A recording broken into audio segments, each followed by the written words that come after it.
దాని లోపలికే వెళ్ళిపోయింది అని వార్తలు చెప్పారు. దేవా నీవు ఉన్నవాడు అనివాడు. ఆ తర్వాత మరో చోట చెన్నై వైపు ఇంకోవైపు వెళ్ళిపోయిందని మరి మనుషులు చెప్పారు. ఏదంత ఆనందం వచ్చింది. దేవుని స్తోత్రం. హల్లెలూయా. అంచేత ఇక్కడ కానీ ప్రధాన రోజు, అక్కడ కానీ వివాహం రోజు వర్షంగా ఉంటే ఎలా ఉంటుందమ్మా? వచ్చేవాడు కూడా వస్తారా? నడిచి ఎవరు వెళ్తారో అనుకోరా? ఆనందం సంతోషం ఉండదు. అందువల్ల సంఘమైన మీరందరూ ఖచ్చితంగా వచ్చారు. నాకు ఎంతో సంతోషమైంది. హల్లెలూయా. ఇక్కడ అక్కడ కూడా మొత్తం కంట్రోల్ చేసి పాడేశాడు దేవుడు. ఆ రీతిగా దేవుడు బలపరిచాడు, కనపరిచాడు. అది చేసిన అద్భుతం. వివాహం ఎలాగ జరిగించారు. అందువల్ల దేవుడు చేసిన మేలు ప్రార్థన ఉన్నప్పుడు అన్నీ చెప్పాలి, మర్చిపోకూడదు. దేవుడు ప్రకృతిని ఆపేసాడమ్మా. యెహోషువ ఏం చెప్పాడు? ఆ యుద్ధం జరిగే వరకు సూర్యుడు వక్రుడు, ఈ ప్రధాన వివాహం జరిగే వరకు వర్షమా నీవు ఇక్కడ రాకు. జాషువా చెప్పినట్టు నేను చెప్పాను. ఖచ్చితంగా దేవుడు ఆ కార్యం చేశాడు. మనం ప్రార్థన చేశాం. అది జరిగిన కార్యము. ఇప్పుడు వర్తమానం వినండి. బాబు ఒకసారి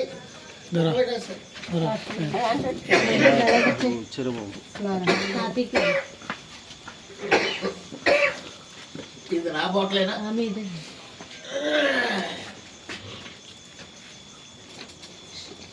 ఇక్కడ నేను ఆపరేట్ చేసుకోవడానికి ఎప్పుడు ఏమన్నా ఆపడానికి కదా. రైట్.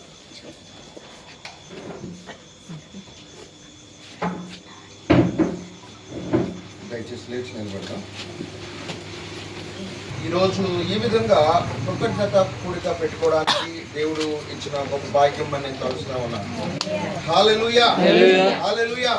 మరి చెప్పిన సాక్ష్యమును బట్టి నిజముగా వివాహం అనేది ఏదో ఈజీగా జరిగిపోయేది కాదు. అదే ఖచ్చితంగా దేవుడు కృపై ఉండాలి. ఎవరిని పడితే వాళ్ళు చేసుకునేది కాదు. మరి మనం వివాహంలో మీరు విన్న వాక్యం కూడా మీకు గుర్తు ఉంటుంది. ఒక విశ్వాసినే వివాహం చేసుకోవాలి. హల్లెలూయా. ఒక విశ్వాసిని కనుక మ్యారేజ్ చేసుకోకపోతే వాళ్ళు ఎన్నటికీ కూడా ఐక్యము కలిగేవారుగా ఉండరండి. బయట మనం చూస్తూ ఉంటున్నాం, బయట చాలా కుటుంబాలు ఉన్నాయి కదండి. దేవుని నమ్మని వాళ్ళు చాలా అన్యోన్యంగా, చాలా ఆప్యాయత కలిగిన వారుగా కనబడుతున్నారు కదండి అని అనుకోవచ్చు.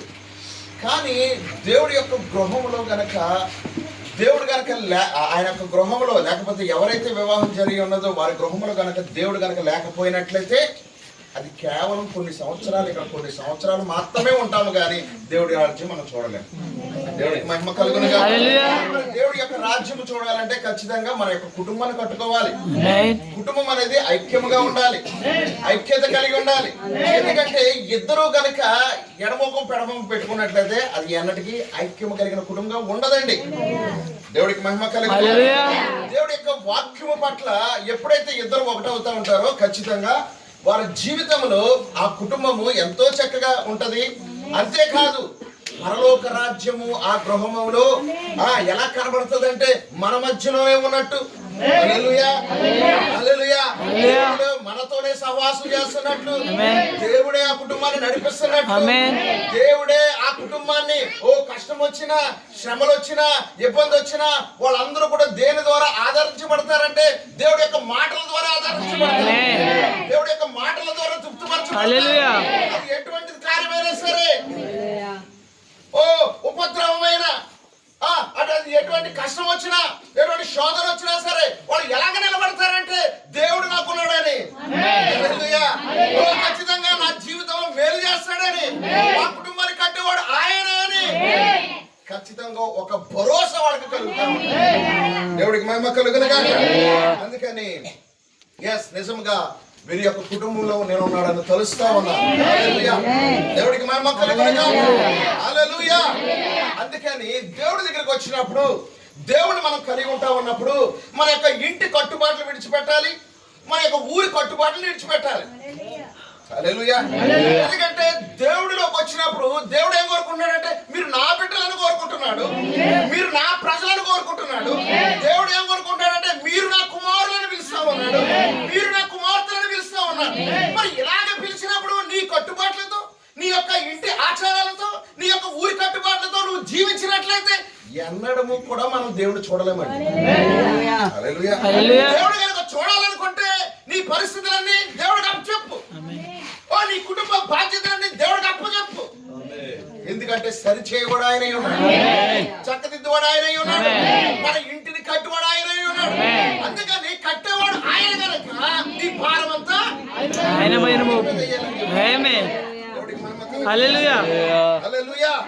అందుకని మన యొక్క భారం అంతా కూడా ఆయన మీద వేసే వారిగా మనం తయారవ్వాలండి. హల్లెలూయా.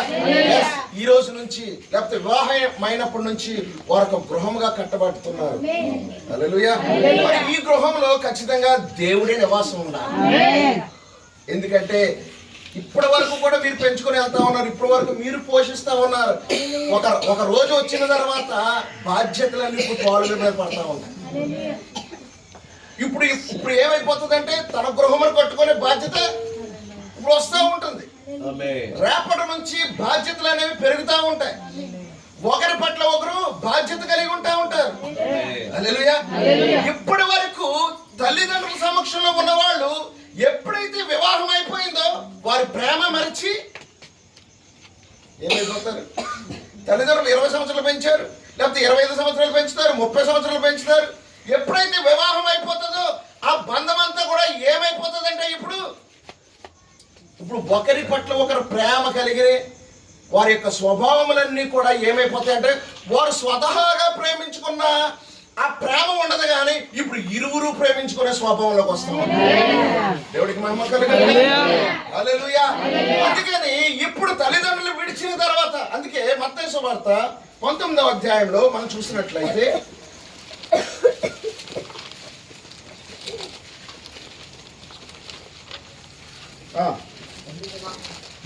5-6 వచ్చిన మనం చదువు. ఇందు నిమిత్తము తల్లిదండ్రులు విడిచి భార్యను హత్తుకొనిన వారిద్దరూ ఏకశరీరం ఉందని చెప్పనని మీరు చదవలేదా?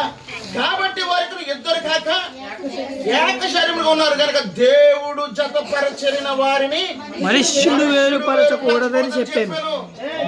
ఎవరు జతపరుస్తున్నారండి? దేవుడు. పాస్టర్ గారా? కాదండి. ఏదైనా పని చేయాలంటే వాళ్ళ ద్వారా అనిపించుకోవాలి. హల్లెలూయా. పాస్టర్ గారు చేసేది కాదు కార్యం.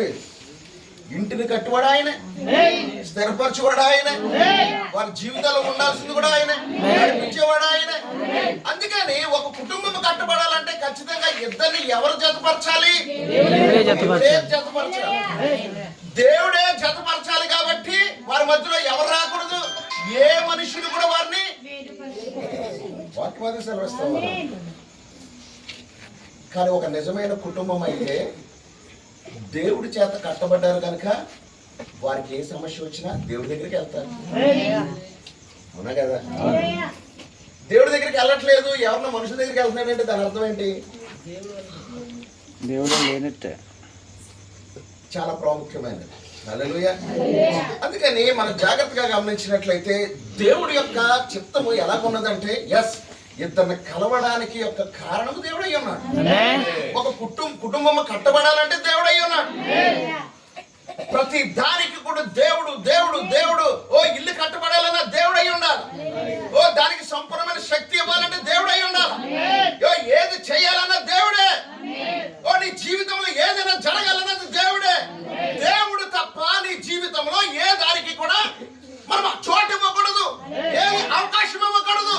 అవకాశం ఇచ్చినట్లయితే దెయ్యం ఎక్కడ ఉండదు, మనుషులు దూరి కుటుంబాన్ని విచ్ఛిన్నం చేస్తా ఉంటారు.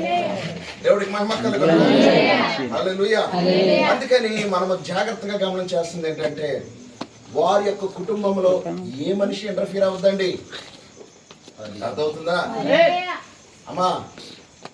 అచ్యుతాపురంలో ఇంటర్ఫీర్ అవ్వద్దు, మీకు అర్థమవుతుందా? వారి కుటుంబంలో అచ్యుతాపురం ఇన్వాల్వ్ అవ్వద్దు, రాపర్తోళ్ళు కూడా ఇన్వాల్వ్ అవ్వకూడదు. వారి కుటుంబం వారే కట్టుకుంటా ఉంటారు. ఎందుకని? మీరిచ్చే తోడ్పాట్లు అవి ఎందుకు ఉపయోగం ఉండవు. అంతకన్నా గొప్పదైన కార్యం ఉన్నది. దేవుడే వారి కుటుంబాన్ని పైకి లేపాడు. దేవుడే వారి కుటుంబాన్ని కట్టాడు. దేవుడే జతపరిచాడు ఆయన్ని. వారిద్దరిని జతపరిచిన వాడు ఆయనే. అందుకని ఎట్టి పరిస్థితుల్లో ఒక కుటుంబము అలాగ ఉండాలంటే వారిని విడిచిపెట్టండి. హల్లెలూయా. చిన్న స్పూన్ సౌండ్ వస్తే అది అచ్యుతాపురం దాకా వినపడకూడదు. చూసానా? వినపడేసా? స్పూన్ పాడేమని కాదు, నేను నీకు అర్థమై ఉంటుంది అనుకుంటున్నాను. స్పూన్లు గట్లు పాడేసి ఆ సౌండ్ ఇక్కడ వినపడదంటే నీకు అర్థమైంది అనుకుంటున్నాను. ఏ సౌండ్ ఇక్కడ రావడానికి వీల్లేదు. అర్థమవుతుందా? ఎందుకంటే మీరు దేవుని చేత జతపరచబడిన వారు. హల్లెలూయా. విషయాలన్నీ జ్ఞాపకం చేసుకోవాలని ప్రేమపూర్వకంగా తెలియజేస్తా ఉన్నాను. మంచిది, మనం వాక్యంలో వెళ్ళిపోదాం. మనం చదువుకున్న మత్తయి సువార్త 26వ అధ్యాయము 41వ వచనంలో మనం చూసినట్లయితే, మీరు శోధనలోకి మెలకువగా ఉండి ప్రార్థించండి. హల్లెలూయా. దేవుడికి మహిమ కలుగును గాక. ఏంటంటే కొత్తగా పెళ్ళి అయింది, అప్పుడే శోధన కూడా చెప్తున్నారు అనుకుంటున్నారా? ఇక్కడ నుంచి పవన్ గారికి అయిపోయింది. నేను భయపెట్టట్లేదు. ఏంటంటే కుటుంబ జీవితం అలాగే ఉంటుంది. ఎందుకంటే దేవుడు ఆయన కూడా శోధింపబడి శోధనలు కలిగి ఉండి అన్నిటినీ జయించుకుని వచ్చాడు. హల్లెలూయా. దేవుడు కూడా ఏం కోరుకున్నాడంటే ఒక కుటుంబాన్ని కడుతున్నప్పుడు, ఎందుకని రెండు మనస్తత్వాలు కలుస్తా ఉన్నాయి ఇక్కడ. అర్థమవుతుందా? రాపత్ వారి స్వభావాలు, అచ్యుతాపురం వారి స్వభావాలు ఇక్కడ కలుస్తా ఉన్నాయి. అర్థమవుతుందా? బండి వారి స్వభావాలు, వారి స్వభావాలు వారి కలుస్తా ఉన్నప్పుడు ఏమవుతుంది? ఇక్కడ దేవుడు ఖచ్చితంగా వీరి మధ్యలో ఉండాలి. హల్లెలూయా. దేవుడికి మహిమ కలుగును గాక. అందుకని ఆయన ఏం చెప్తాడు? మీరు శోధనలో ప్రవేశించకుండునట్లు మెలకువగా ఉండి ప్రార్థించాలని చెప్తున్నాడు. హల్లెలూయా. ఎలా ఉండి ప్రార్థించాలి? మెలకువగా ఉండి ప్రార్థించాలి. హల్లెలూయా. ఎందుకంటే మన జీవితాలు మనం చూసినప్పుడు ఎన్నో భయంకరమైన రోజులు మనం రాబోయే దినాల్లో మనం ఎదుర్కోవాల్సి వస్తుంది. అది ఏ విధంగానైనా సరే, అది శోధన అవ్వచ్చు, కష్టం అవ్వచ్చు, ఇబ్బందికర పరిస్థితులు అవ్వచ్చు, ఏదైనా అవ్వచ్చు. ఏది వచ్చినప్పటికీ కూడా ప్రతిదీ కూడా దేవుని మహిమపరచడానికి నువ్వు అనుకోవాలి. ఎందుకంటే ఒక దేవుడు అనేవాడు ఆయన శోధింపబడ్డాడు. పడ్డా లేదా? ఎలాంటి శోధన అంటే మనుషుల యొక్క అవతారం ఎత్తాడు. ఆయన సంపూర్ణ మానవుడిగానే కనబడుతున్నాడు. భూమి మీదకి వచ్చినప్పుడు ఒక సంపూర్ణమైన మానవుడు, ఒక పరిపూర్ణమైన మానవుడిగా కనబడతా ఉన్నాడు. కానీ ఆత్మలో చూసినప్పుడు ఆయన దేవుడు, ఆయన ఆత్మలో దేవుడే. కానీ మనిషిగా ఉంటా ఉన్నప్పుడు మనిషి యొక్క స్వరూపంలో ఆయన వచ్చి ఉన్నాడు. దేవుడికి మహిమ కలుగును. చాలా ప్రాముఖ్యమైనది. ఈ విషయాలన్నీ మీరు జాగ్రత్తగా గమనించాలని నేను కోరుకుంటా ఉన్నాను. దేవుడికి మహిమ కలుగును గాక. అందుకని ప్రతి కుటుంబము, ప్రతి ఒక్క సమయము కూడా కఠినంగానే ఉంటదండి. అర్థమవుతుందా? మన బైబిల్లో చాలా మంది పరిశుద్ధులు మనం చూసినప్పుడు ఎవరి జీవితాలు కూడా చాలా ఈజీగా వెళ్ళిపోయి దేవుడు దగ్గర పొందుకోలేదా? అర్థమవుతుందా? దేవుడి రాజ్యం పొందుకోవాలంటే, దేవుడి యొక్క ఆయన అనుగ్రహం మనం పొందుకోవాలంటే, లేకపోతే దేవుడి యొక్క చూడండి, మోషే మనం చూస్తా ఉన్నప్పుడు ఒట్టిగానే ఆ యొక్క ఏమంటది మండుచున్న పొద దగ్గర ఆయన కనబడలేదు. దాని ముందు ఎంతో ప్రయాసం ఉంది. హల్లెలూయా. దేవుడి యొక్క ప్రసన్నత మనం కలిగి ఉండాలంటే, దేవుడు మనకి అవన్నీ కలిగి మనకు ఆయన పొందుకోవాలంటే ఒట్టిగా అయిపోదండి. దేవుడికి మహిమ కలుగును గాక. శ్రమలు వస్తాయి, కష్టాలు వస్తాయి, ఇబ్బందులు వస్తాయి. ఏది వచ్చినప్పటికీ కూడా నేను మీతో ఉన్నానని చెప్తాను. వదిలేసేసిరే మీ ఇష్టం వచ్చి చేసుకుని దేవుడు చెప్పట్లా. దేవుడు కూడా వాక్యం ఇచ్చి లేకపోతే నీకే కష్టం రాదు. నీకేది రాదమ్మా, దేవుడి దగ్గరకు వస్తే నీకే సమస్య రాదమ్మా అని చెప్పట్లేదు. ప్రవక్త అదే చెప్తా ఉన్నాడు. ఏమంటాట, మీ జీవితాలు ఎన్నటికీ కూడా ఈ యొక్క దేవుని వెంబడించడం అంటే అది పూల పాన్పు కాదు అని చెప్తున్నాడు. అంటే పూల మీద నడిచే విధానంలో ఉండదండి, అది కుటుంబం ఎవరైనప్పటికీ కూడా. హల్లెలూయా. చిన్ని గారు, మన అబ్రహాం గారు లేకపోతే షారా ఉన్నారు, వాళ్ళు వివాహం అయిపోయిన తర్వాత ఏమ్మా మార్తమ్మ గారు మీరు అన్ని సమకూర్చి, మీ అల్లుడి గారు మీరు ఏ పనికి వెళ్ళొద్దు, అల్లుడి గారు మీకు ఎందుకండి మనకు బోర్డు కోట్లాస్తుందండి మీరు తింటా కూర్చొని అన్నారా? లేదు. వారు కుటుంబం అంతా నడిపించుకుని పిల్లల్ని పెంచి పోషించి అన్ని చేసి మరలా ఒక కుటుంబాన్ని కట్టడానికి దేవుడు అవకాశం ఇచ్చాడు. అందుకే ప్రతి కుటుంబం కూడా ఏ కుటుంబం చూసుకున్నా అది పూలపాన్పు కాదు. ఈ రోజు నా కుటుంబం చూసుకున్నా, నా కుటుంబం కూడా ఏదో పూలపాన్లో ఒక మంచి లేకపోతే పూల దారిలో నడిచే విధంగా ఉండదండి. నువ్వు నిజంగా పూలపాన్పులాగా లేకపోతే ఆ దారిలో నువ్వు నడుస్తున్నావు అంటే నువ్వు దేవుడికి దూరంగా ఉన్నట్టే. జాగ్రత్తగా గమనించాలి. హల్లెలూయా. అందుకే దేవుడు ఏం చేస్తా ఉన్నాడంటే తన కుమారుని పంపడానికి కారణం ఏంటో తెలుసా? మనలాంటి స్వభావాన్ని ధరించుకున్నాడట. మనలాంటి నీకు కష్టం వస్తే బాధ వస్తుంది, నీకు దెబ్బ తగిలితే ఏ విధంగా రక్తం వస్తుంది, అన్ని మనిషి లాంటి స్వభావాన్ని ధరించుకుని ఉన్నాడు. దేవుడికి మహిమ కలుగును అని చెప్తా ఉన్నాడు. చూడండి, మనం హెబ్రీయులకు రాసిన పత్రికలో మనకు ఆ యొక్క విషయాలు మనం చదువుకుందాం. 9:10 త్వరగా 2వ అధ్యాయము 9వ వచనం. దేవుని కృప వలన ఆయన ప్రతి మనుష్యుని కొరకు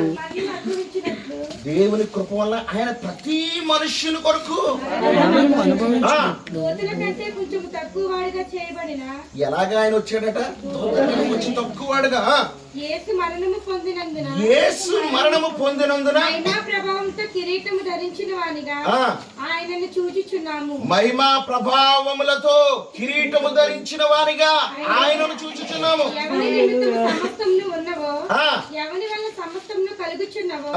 ఆయన అనేకులైన కుమారులను మహిమకు తెచ్చిచుండగా వారి రక్షణకర్తను శ్రమల ద్వారా ఆయనకు తగును. వారి రక్షణకర్తను శ్రమల ద్వారా సంపూర్ణునిగా చేయుట ఆయనకు తగును. సంపూర్ణముగా. అలాగే మనం చూసినట్లయితే 16 నుంచి 18 వచనాల్లో ఆయన ఎంత మాత్రమును ఆయన దేవదూత స్వరూపం ధరించుకోలేదట. ఆయన ధరించుకోలేడా? ధరించుకోగలడు కానీ ధరించుకోలేదు. అబ్రహాము సంతాన స్వభావం ధరించుకున్నాడు. కావున ప్రజల పాపములకు, అంటే ప్రజలంటే మనమందరు పాపములకు కలుగు చేయుటకై ప్రధాన యాజకుడి నిమిత్తము అన్ని విషయములలో ఆయన తన సహోదరుల వంటి వాడు కావలసి వచ్చెను. తాను శోధింపబడి శ్రమ పొందెను గనుక. అమ్మా వింటారా ఏం చెప్తున్నాడు ఇక్కడ? తాను శోధించబడి, ఎవరైనా దేవుడు శోధించబడుతున్నాడా? దేవుడు శోధించబడుతున్నాడా? ఇక్కడ దేవుడు శోధించబడుతున్నాడా? ఎస్. తాను శోధింపబడి శ్రమ పొందెను గనుక శోధింపబడు వారికి సహాయము చేయగలవాడై ఉన్నాడు. నీకు శోధన రాకపోతే నువ్వు దేవుడు పెట్టగలవు. ఎందుకని? మన కుటుంబము దేవుడు కృప లేకపోతే మనం సంపూర్ణంగా అవ్వలేము, మనం పరిపూర్ణంగా అవ్వలేము. ఆయన శోధించబడ్డాడు గనక, తాను శోధింపబడి శ్రమ పొందను గనక శోధింపబడు వారికి, శోధింపబడుతున్న వారు ఎవరైతే ఉన్నారో, ఎవరైతే శోధన వస్తా ఉన్నదో, ఎవరికైతే కష్టం వస్తా ఉన్నదో, ఎవరైతే ఆ శ్రమల ద్వారా ఎవరైతే బాధలు అనుభవిస్తా ఉన్నారో వారికి సహాయం చేస్తానని చెప్తున్నాడు. వారికి సహాయం చేస్తానని చెప్తున్నాడు. మనం ఏ విధంగా కోరుకోగలవు? నాకు శ్రమలు వద్దండి, దేవుడి దగ్గరికి వస్తే నాకు శ్రమలేనండి, దేవుడి దగ్గరికి వస్తే నాకు శోధనలేనండి హల్లెలూయా. చాలా మంది దేవుడి వాక్యంలో లేని వాళ్ళు, అంటే విశ్వాసి అవిశ్వాసి కనుక పెళ్లి చేసుకుంటే, లేకపోతే అవిశ్వాసి కనుక పెళ్లి చేసుకున్నట్లయితే, లేకపోతే నామకార్థ క్రైస్తవుడిగా పెళ్లి చేసుకున్నట్లయితే దేవుడు మాకు ఏం చేశాడండి అంటారా లేదా? అనేవాళ్ళు ఉన్నారు, మన మధ్యలోనే ఉంటారు. దేవుడు మాకు ఏం చేశాడని ఉపకారం ఏం చేయాలి? అందుకే అవిశ్వాసి పెళ్లి చేసుకోకూడదు. ఒక విశ్వాసిని మాత్రమే పెళ్లి చేసుకోవాలని వర్తమానం సెలవిస్తామన్నది, వాక్యం సెలవిస్తామన్నది. ఆ శ్రమలు ఎలాగ జయించాలో కూడా దేవుడే సహాయం చేస్తానని చెప్తున్నాడు. మనుష్యుడు కాదండి, మనుష్య ప్రకారం నడవట్లేదండి. మనం ఒక స్థానంలోకి వచ్చేసాం, మన కొత్త జన్మలోకి వచ్చేసాం, మనం తిరిగి జన్మించి ఉన్నాము. ఆ నికోదేము ఏ విధంగా అయితే దేవుడు తెలుసుకుంటా ఉన్నాడు, ఈ రోజు కూడా మనము కూడా అటువంటి కొత్త జన్మలోకి మనం వచ్చేసాం. ఆ శ్రమ ఏంటో, ఆ కష్టం ఏంటో, ఆయన బాధ ఏంటో, ఆయన ఏ విధంగా వచ్చాడో, ఆయన రక్షకుడుగా ఏ విధంగా వచ్చాడో మనం ఈ రోజు చూస్తా ఉన్నాం. ఈ రోజు డిసెంబర్ పండుగ, డిసెంబర్ వచ్చేసింది కాబట్టి క్రీస్తు నాడు పుట్టాను అంటే సరిపోతా జీవితానికి? సరిపోదండి. 31 రోజులు క్రీస్తు నాడు పుట్టినాయి, 31 రోజులు క్రీస్తు నాడు పుట్టాను అంటే సరిపోద్దా? కొత్త జన్మ ఏది? తిరిగి జన్మించిన ఆ అనుభవం ఏది? దేవుడి కొరకు జీవించిన ఆ స్వభావం ఏది? దేవుడి కొరకు నిలబడిన స్వభావం ఏది? నువ్వు ఏ విధంగా శ్రమ పడాలనుకుంటున్నావు? ఏ విధంగా ఆయన కొరకు జీవించాలని ఆశపడుతున్నావు? అందుకే దేవుడు ఏం చేస్తున్నాడు? ఆయన మర్మయుక్తముగా వారితో మాట్లాడుతూ ఉన్నాడు. అందరికీ తెలిసే విధంగా ఆయన మాట్లాడట్లేదు, కానీ మాట్లాడవలసిన అవసరం వచ్చినప్పుడు ఆయన మర్మములన్నీ తెలుస్తారని చెప్తా ఉన్నాడు. ఆయన ప్రతి కార్యమును కూడా వివరించి చూపిస్తా ఉన్నాడు. ఆ గుంపు ఎవరో కాదు, కానీ అది మనమై ఉన్నాం. ఇప్పుడు గుంపు మనమై ఉన్నాం. దేవుడి యొక్క వాక్యం తెరపడుతా ఉన్నది. అందరికీ కాదండి, అది అందరికీ ఒప్పుకోలేరండి. ఎందుకంటే పండగ వాతావరణం ఇది. మనం వాక్యం కొరకు వేడి కలిగి ఉన్నాం, కానీ వాళ్ళు పండగ కొరకు వేడి కలిగి ఉన్నారు. అదే క్రీస్తు నాడు పుట్టారంటే సరిపోదు నీ జీవితానికి, స్టార్ ఎట్టుకుంటే సరిపోదు నీ జీవితానికి. నీ కుటుంబము ఫలించాలంటే ఆయనే నీ జీవితం నివాసము చేయాలి. కుటుంబంలో ఆయన ఉండాలి. ఆయన మన కుటుంబంలో లేకపోతే మన జీవితం ఎన్నటికీ కూడా పేరుకు మాత్రమే కుటుంబంగా కనబడతాం. ఒక నిజమైన విశ్వాసి కనుక పెళ్లి చేసుకోకపోతే ఈ రోజు చాలా కుటుంబాలు పిల్లల కోసమే బతుకుతా ఉన్నారు. మీకు తెలుసా? పిల్లల కోసమే నేను వీడితో కాపురం చేస్తున్నాను. ఒక తాగుబోతుని పెళ్లి చేసుకుంటే ఎన్ని సంవత్సరాలు ప్రార్థన చేస్తాడు, మారతాడు. అర్థమవుతుందా? లోకంలో చాలా మ్యాట్రిమోనీలు వచ్చేసాయి, బ్రోకర్లు వచ్చేసారు. వీళ్ళందరూ ఏం చెప్తారు? అబ్బాయి అండి ముత్యమండి, ఆడు ముత్యమంతా బార్లోనే.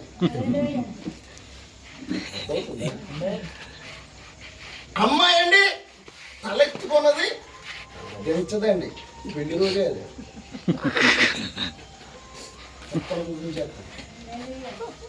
అర్థమవుతుందా?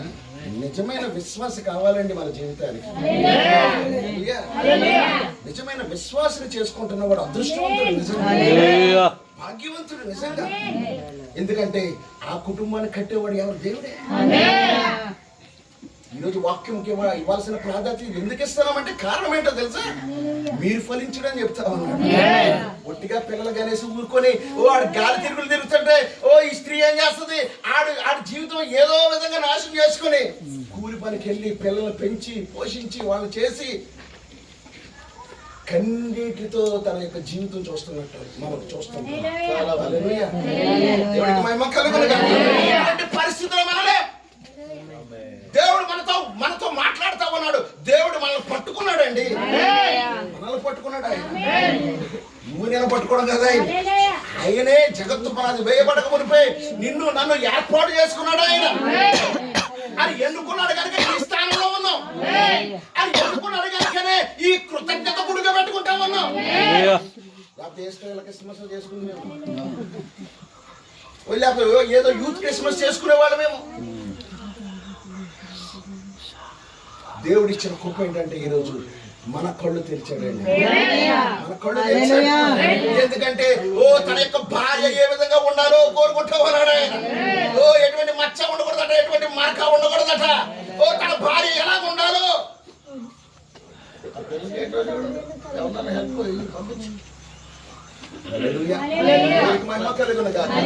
అందుకే పాలు గారు ఇంత దూరం రావడానికి విశ్వాసం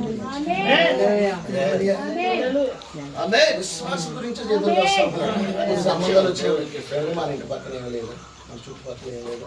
అంటే 10 కిలోమీటర్లు కూడా దాటుకోరు.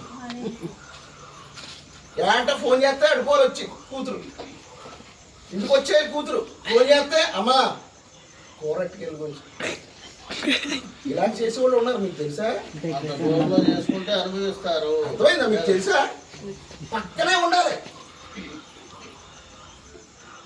కానీ భర్త, నిజమైన భర్త కొరకు ఎదురు చూసిన స్త్రీ ఎలాగ కనబడుతుంది అంటే ఎటువంటిది ఇబ్బంది వచ్చినా, ఒకవేళ కొత్తగా పెళ్ళైనా సరే 20 సంవత్సరాలు పెంచిన పెంపకం నుండి కూడా నా భర్త ఒంటరిగా ఉంటాడు, నేను రానని చెప్తాను. దేవుడే ఏర్పాటు చేశాడు బంధాన్ని. తల్లిదండ్రులు విడిచి అరే మాట చెప్తా ఉన్నాడు. ఏం చెప్తుంది? ఆదికాండం 2వ అధ్యాయము 24వ వచనంలో కూడా మనం చూస్తూ ఉంటాం. ఆ మత్తయి సువార్త 19వ అధ్యాయము 5-6 వచనాలు మనం చూస్తూ ఉంటాం. ఏం చెప్తా ఉన్నాడు అక్కడ? తల్లిదండ్రుల్ని విడిచిపెట్టి ఏమవుతుంది తను ఆ భర్త ఏం చేస్తా ఉన్నాడు? తన భార్యను హత్తుకుంటా ఉన్నాడు. వాళ్ళు ఎన్నటికీ విడగొట్టడానికి వీల్లేదు. ఎటువంటిది వచ్చినా సరే. అందుకే ఈ 20 సంవత్సరాలు పెంచిన పెంపకం ఏమైపోయింది మరి? దేవుడు ఎంత గొప్పవాడు చూసావా? దేవుడు ఎంత గొప్పవాడు చూసావా? 20 సంవత్సరాలు పెంచి పోషించి ఎన్నోసార్లు తిరిగి హాస్పిటల్ తిరిగి ఈ చేసి ఎన్నో రకాలుగా బిడ్డల్ని పైకెత్తి తీసుకొచ్చిన తర్వాత ఒక్క పెళ్లి ప్రమాణంతో తన జీవితం మారిపోతుంది చూసారా? ఎలా మారిపోతుందండి ఈ ప్రేమ? అదే దైవికమైన ప్రేమ. ఈ రోజు ఆ ప్రేమలోకి మనం వచ్చి ఉన్నాం. ఆ ప్రేమ నిన్ను నన్ను కడతా ఉన్నది. ఈ రోజు మన వధువుగా తయారవుతున్నాం, ఆయన వరుడిగా కనబడతా ఉన్నాం.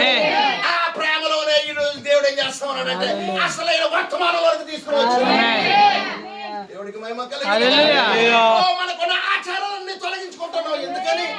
ఆచారాలు చాలా బాగుంటాయండి. భగవాన్ ఎంత కమ్మగా ఉంటాయండి ఆచారాలు. చాలా బాగుంటాయి, రుచికరంగా ఉంటాయి. కానీ అవన్నీ విడిచిపెడుతున్నాం. ఎవరి కొరకు అంటే తన భర్త కొరకు, నా భర్త కొరకు, నా దేవుడి కొరకు. ఆయన శ్రమ పడుతూ ఎవరి కోసం శ్రమ పడ్డాడు? ఆయన నీ కొరకు, నా కొరకు, నీ కొరకు, నా కొరకు రక్తం కార్చాడు ఆయన. ఆ బాటలోకే తీసుకుని వెళ్ళడానికి మొదటగా ఆయన ఏంటంటే ఒక మార్గమును చూపించాడు.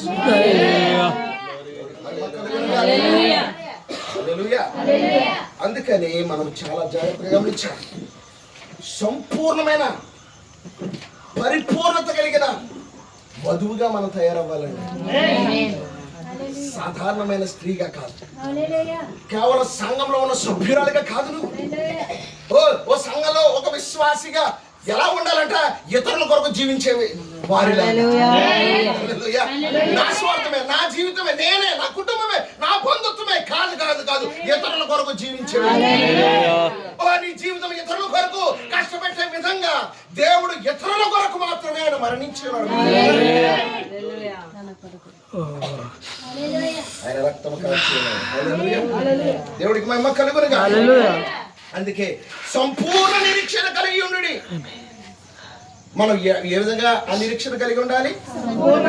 1 పేతురులో మనం చూసినట్లయితే 1వ అధ్యాయము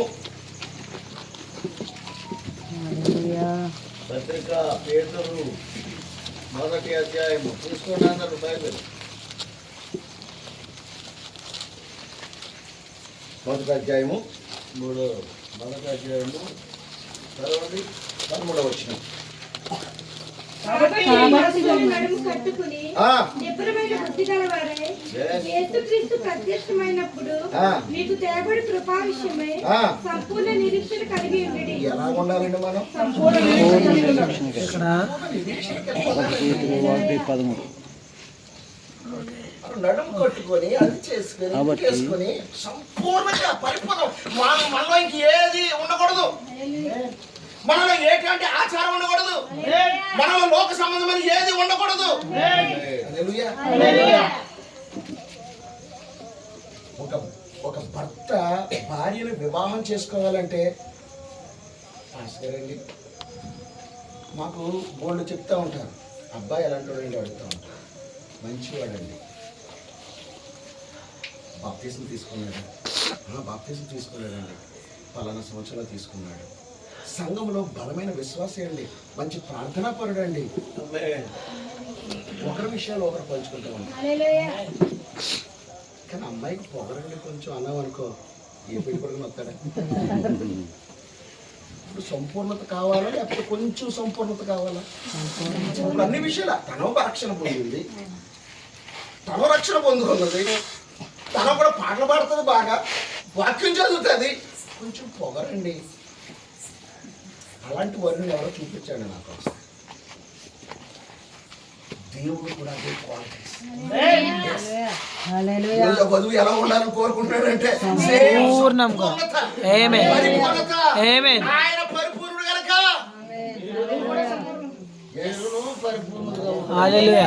ఉండాలని కోరుకుంటున్నాడు. దేవుడికి మహిమ. హల్లెలూయా. అందుకే మనము నమ్మకముగా సంపూర్ణముగా సమర్పించుకునే విధంగా దేవుడు మనకు సరెండర్ అయిపోవాలి.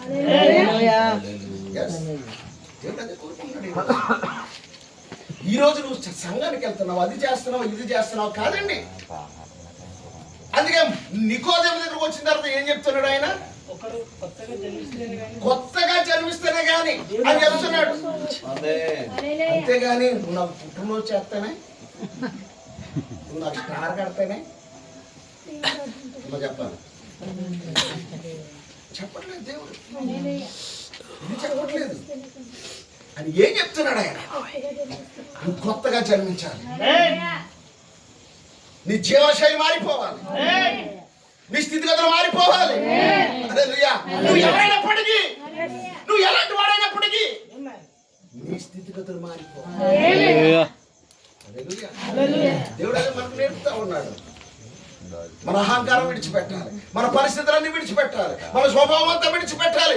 ఎప్పుడు విడిచిపెడతామో అన్నీ ఆ శ్రమ పొందినవాడు నువ్వు గుర్తు తెచ్చుకోవాలి. ఆ శ్రమ పొందినవాడిని గుర్తు తెచ్చుకోవాలంటే డిసెంబర్లో గుర్తు తెచ్చుకోవడం కాదు. క్రిస్మస్ వర్తమానం, క్రిస్మస్ గురించి మాట్లాడాలంటే క్రిస్మస్లోనే మాట్లాడాలి. ఎందుకంటే వేడప్పుడే ఉంటుంది కాబట్టి. పెళ్లిలో ఉన్నప్పుడే పెళ్లి భోజనాల గురించి ఏం గురించి మాట్లాడాలి. పెళ్ళి అయిపోయాక ఏదో ఇంకా ఆత్మాల పెళ్లి గురించి మాట్లాడతారు అంటారు. అవునా కదా? అర్థమవుతుందా? ఇది క్రిస్మస్ సీజన్ కాబట్టి ఆ విషయం గురించి మాట్లాడితేనే అది కరెక్ట్. అది వేడి చల్లారిపోయింది అనుకో, తినలేం భోజనం. అర్థమవుతుందా? అందుకని నిజమైన క్రిస్మస్ అంటే ఆయన శ్రమలో జ్ఞాపకం చేసుకో, ఆయన ఎలా శ్రమ పడ్డాడో జ్ఞాపకం చేసుకో. హల్లెలూయా. ఆయన ఎలా శ్రమ పడ్డాడో, ఆయన రావాల్సిన కారణం ఏంటో గుర్తు తెచ్చుకో. ఎందుకని దేవుడు కూడా ఏం చేస్తున్నాడంటే కుటుంబాలు కట్టుకోవడానికి అవే శ్రమలు వచ్చేప్పుడు నువ్వు ఏ విధంగా ఆయన పరిపూర్ణుడిగా అయిపోతావు అన్నాడు. నువ్వు కూడా పరిపూర్ణుడు అయిపోయాలని కోరుకుంటున్నాడు. నువ్వు ఏ విధంగా యేసుక్రీస్తును వెంబడిస్తున్నావో, ఏ విధంగా ఆయన కావాలని కోరుకుంటున్నావో, ఆయన ఏ విధంగా అయితే మరణించి తిరిగి లేచి ఉన్నాడో నువ్వు కూడా అలాగే చేయాలని కోరుకుంటున్నావు. అందుకే ఈ రోజు ఎవరైతే అలాగే చేస్తా ఉన్నారో వారి సమాధి ఎన్నటికీ కూడా సమాధిలో ఉంచబడడానికి వీల్లేదు. అది ఏదో ఒక రోజు తెలుస్తుందట.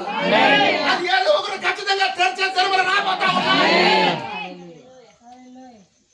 క్రైస్తవ జీవితం అంటే కేవలం సమాధిలో ఉండిపోయేది కాదది, మన పునరుద్ధానమై ఉన్నది. ఉన్నది, మన లేచే కార్యమై ఉన్నది. మరలా దేవుడు ఏ విధంగా లేచి ఉన్నాడు, ఈ రోజు కూడా మనం లేచే కార్యం అది. ఆ రాజ్యం చూచే వారిగా మనం చేస్తా ఉన్నాడు దేవుడు. హల్లెలూయా, దేవుడికి మహిమ కలుగునుగా. అందుకే ఆయన ఆత్మలో ఎలా కనబడుతున్నాడు అంటే పరిపూర్ణంగా సంపూర్ణంగా దేవుడు ఆయన. హల్లెలూయా. కానీ ఆయన మనిషిలో ఆయన కూడా పరిపూర్ణంగానే ఉన్నాడు. అందుకే 26వ అధ్యాయంలో 41వ వచనం అదే చెప్తున్నాడు. ఆత్మట ఎలా కనబడుతుంది, శబ్దంగానే ఉంటుంది కానీ శరీరం బలహీనత. కానీ యేసు ఆ దేవుడు ఆత్మలో కూడా పరిపూర్ణుడే, శరీరంలో కూడా పరిపూర్ణుడు ఆయన. హల్లెలూయా, దేవుడికి మహిమ కలుగును. ఎందుకంటే ఈ శరీరం సుఖం కోరుకుంటుంది, ఎందుకంటే ఈ శరీరం పాపానికి అట్రాక్ట్ అవుతుంది.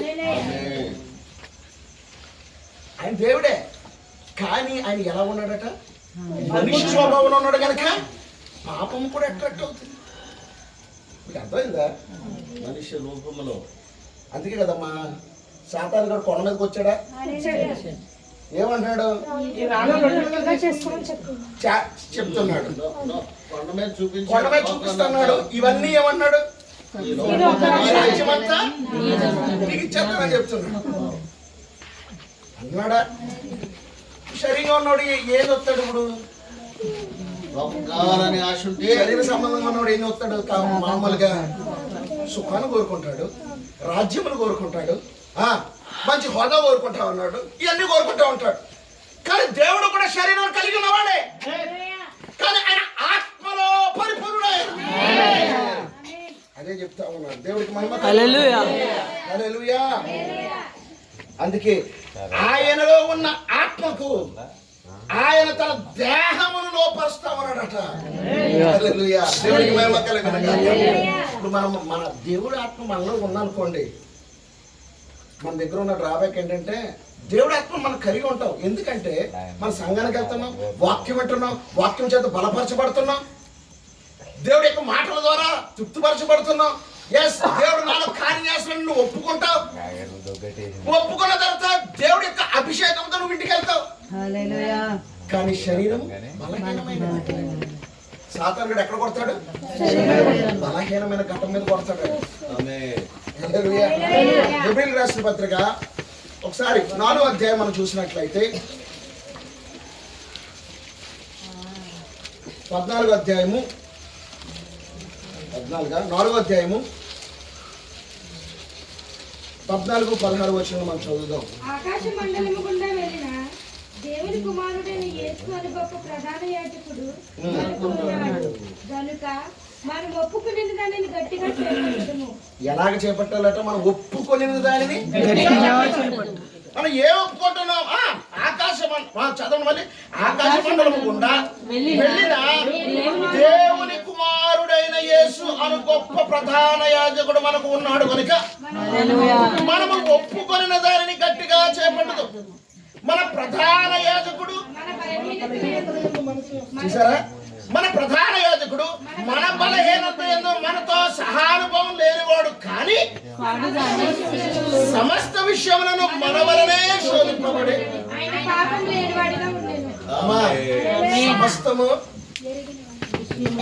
సమస్త అక్కడ ఏం చెప్తున్నాడు చూడండి, సమస్త విషయంలోనూ మన వలనే.